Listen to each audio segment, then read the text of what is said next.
آیا همیشه آرزو داشتید وارد دنیای معامله‌گری بشید و درآمد دلاری داشته باشید، ولی نمیدونستید از کجا شروع کنید؟ ما اینجا هستیم تا به شما کمک کنیم. دوره رایگان، معامله بر اساس حرکات قیمت، اولین قدم شما به دنیای جذاب بازارهای مالیه. دوره آموزشی 5 جلسه‌های ما برای علاقه‌مندان مبتدی و متوسط به بازارهای مالی طراحی شده.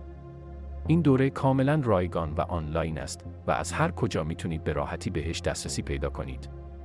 در این دوره از مفاهیم پایه تا استراتژی‌های حرفه‌ای معامله‌گری، همه چیز رو گام به گام یاد خواهید گرفت.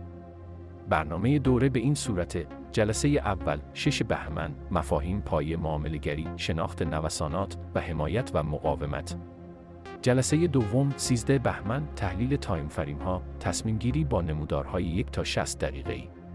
جلسه سوم 20 بهمن، شناسایی نواحی ورود با احتمال برد بالا، قانون 20/80 صدم و تحلیل اشباح خرید و فروش.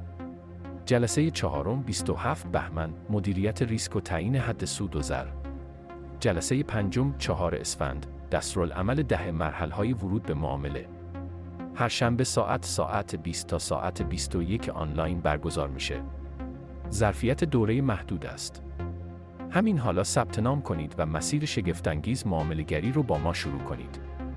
برای ثبت نام و اطلاعات بیشتر به لینک تلگرام یا اطلاعات تماس مراجعه کنید.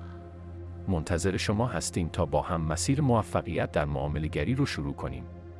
فرصت رو از دست ندید و همین حالا اقدام کنید.